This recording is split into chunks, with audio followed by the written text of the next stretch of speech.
কেউ বলে বিপ্লবী, কেউ বলে ডাকাত। ট্রেলার এসেছে কিছুক্ষণ আগে, সেটা নিয়ে কথা বলবো এই ভিডিওতে। অ্যাকচুয়ালি কি হয়েছে, আজকে আপনারা সবাই জানেন যে আলিপুর জেল মিউজিয়ামে আজকে ট্রেলার লঞ্চ ছিল। তো ট্রেলার লঞ্চে আমার যাওয়ার খুব ইচ্ছা ছিল, বাট বিকালবেলা এত বৃষ্টি পড়ছিল আমি চেয়েও যেতে পারলাম না আর কি। তো যাই হোক, আমি না না গিয়ে তারপরে ভাবলাম যে ভালোই হয়েছে। কেন ভালো হয়েছে, নালে এরকম একটা ট্রেলার, ওটার যে এক্সপিরিয়েন্সটা, প্রথম দেখার যে এক্সপিরিয়েন্সটা, ওটা আপনাদের সাথে পুরোপুরি শেয়ার করতে পারতাম না যদি যেতাম যেতাম লেট হয়ে যেত। এই ট্রেলারটার প্রথম সিন থেকে যেটা মনে হচ্ছে না, একটা সিংহ যদি রোর করে, জিদ্দার ভয়েসটা না ঠিক সেরকম রোর করছে ট্রেলারের প্রথম সিন থেকে। জিদ্দা আমাদের এখানকার সুপারস্টার, এখন তো অনেক মেগাস্টার তৈরি হয়েছে, সেটা তো আলাদা ব্যাপার। জিদ্দা সুপারস্টার, তার স্টারডাম একটা টাইমে মানুষ বলেছিল চলে গেছে, অ্যাক্টিং পারছে না। কিন্তু সিংহ সবসময় চুপ করে তো থাকে না, সিংহ গর্জাচ্ছে, এবং গর্জাবেও হলে 14ই অগস্ট। এটা আপনারা লিখে নিন ভাই। আউটস্ট্যান্ডিং ট্রেলার হয়েছে। প্রতীকৃত বাসুর ছবি, অনন্ত সিংহ, বিপ্লবী অনন্ত সিংহ, তার জীবনের উপর তৈরি গল্প। আপনারা সবাই জানেন, গল্প ডিটেলে আর বলছি না, কারণ গল্প আপনারা ইতিমধ্যে সব জায়গা থেকে সবাই বলে দিয়েছে, আমি অনেকবার বলেছি ভিডিওতে। এই ট্রেলারটা যা বানিয়েছে, এবং একটা ট্রেলারের না রিদম হয়, আমি প্রত্যেকবার বলি যে ট্রেলারের বাজেট কম, মুভির বাজেট কম, বাজেট বেশি, ম্যাটার করে না। ম্যাটার করে আপনি কি ইন্টেনশন নিয়ে জিনিসটা বানাচ্ছেন। এখানে এখানেও কিন্তু বাংলার বাজেট অনুযায়ী এই সিনেমাটা মাউন্ট করতে যা বাজেটের দরকার, বাংলার বাজেট অনুযায়ী সেটাও কিন্তু কম বাজেট। কিন্তু আপনি এখানে ট্রেলারের কাটিংটা দেখুন, এখানে তার যে দুটো সত্তা, বিপ্লবী সত্তা এবং সে যে পরবর্তীকালে আফটার ইন্ডিপেন্ডেন্স ডাকাত হচ্ছে, সেই যে দুটো সত্তা, সেই দুটো সত্তাকে যেভাবে দেখিয়েছে, তারপর উনি ফিল্ম মেকিং করতেন, মানে সিনেমায় টাকা লাগাতেন, সেই জিনিসগুলো যেভাবে দেখিয়েছে, গল্পটাকে খুব সুন্দর বেঁধেছে। প্রথমে বিপ্লবী জায়গাগুলো, যে যখন ইংরেজ আমল ছিল, তখন একটা বিপ্লবী, সে যদি নিজের রক্তও দিয়ে দিত দেশের জন্য, তাকে শুনতে হতো যে রক্ত দিতে কি আমি বলেছিলাম? পুলিশ ঘুষ চাইছে, সেটা আমরা আজও দেখতে পাই, সেটা আজকেও পাল্টায়নি। মানে স্বাধীন আমরা সত্যি হয়েছি কিনা, সেটা এই ট্রেলারে প্রশ্নটা তুলছে যে মাস্টার দেখে এই স্বাধীনতার কথাই বলেছিল। এবং আজকেও আমরা সেই প্রশ্নটা করি যে সত্যি কি এই স্বাধীনতাই আমরা দেখেছি? এই স্বাধীনতা স্বপ্নের জন্যই এতগুলো মানুষ প্রাণ দিয়েছে। এই যে ট্রেলারের রিদমটা, এই যে গল্পটা বলছে একটা ট্রেলার, সেটা অসাধারণ। কালার কারেকশন, একটা ব্ল্যাক এন্ড হোয়াইট একটা টোন, সেখানে লাল রঙের ছাতা, সেখানে কালার টোনটা দেখুন আপনি, ল্যাভিশ।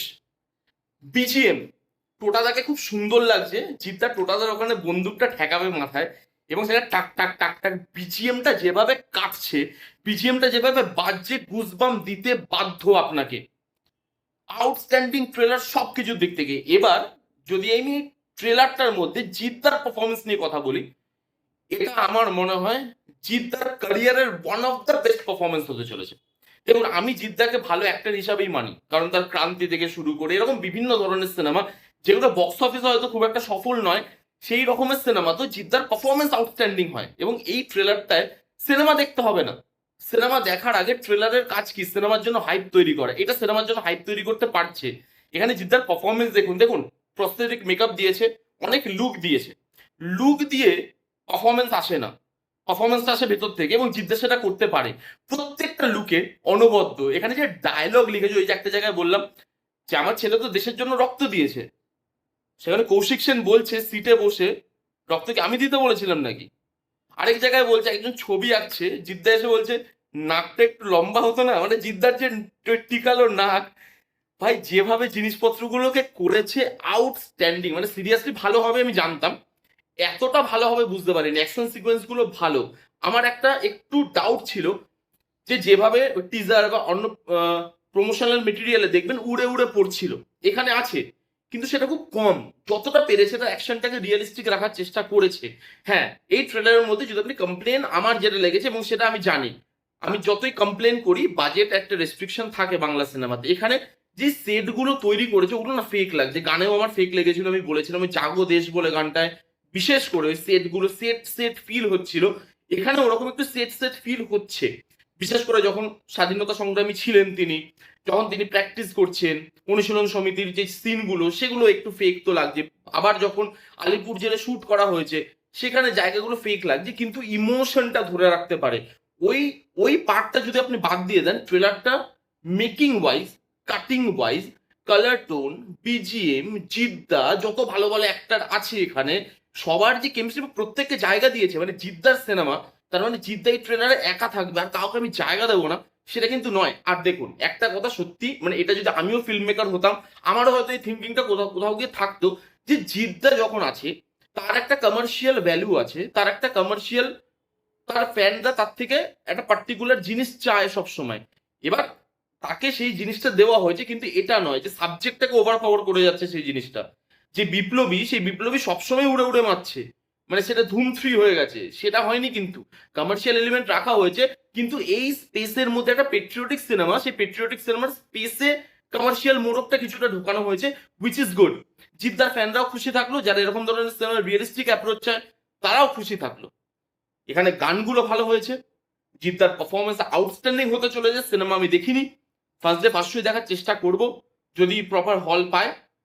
এখানে জিদ্দার পারফরমেন্স আউটস্ট্যান্ডিং হবে, ওটা আমি আপনাকে বলে দিলাম। প্রত্যেকের পারফরমেন্স আউটস্ট্যান্ডিং হবে, ইমোশনাল করতে পারে, গুজবাম দিতে পারে এই ট্রেলারটা। সিংহের গর্জন 14ই অগস্ট হলে ফিল করতে চলেছি, সেটাই ট্রেলারটা বলে দিল, যেটা একটা ট্রেলারের কাজ। এটাই আমার রিয়াকশন, এবং আউটস্ট্যান্ডিং একটা ট্রেলার। আমি ভালোভাবে জানতাম, এতটা ভালোভাবে আশা আমি করিনি, সত্যি কথা বলছি, মিথ্যা কথা কেন বলবো। এবার দেখা যাক এর বাকি ডিপার্টমেন্ট, রাইটিং থেকে শুরু করে পুরো সিনেমাটা কিভাবে তৈরি হয়, ওটা তো সিনেমা দেখলেই বলতে পারবো। কারা কারা দেখেছেন ট্রেলারটা, আপনাদের কিরকম লেগেছে কমেন্ট করে জানাতে ভুলবেন না। এই ছিল রিভিউ, কেমন লাগলো রিভিউটা কমেন্ট করে জানাতে ভুলবেন না। ভালো লাগলে please give it a Thums up, like করবেন, কমেন্ট করবেন, শেয়ার করবেন, চ্যানেলটাকে মাস্ট মাস্ট সাবস্ক্রাইব করবেন। দেখা হচ্ছে নেক্সট কোনো ভিডিওতে, ততক্ষণ bye bye, take care and be safe.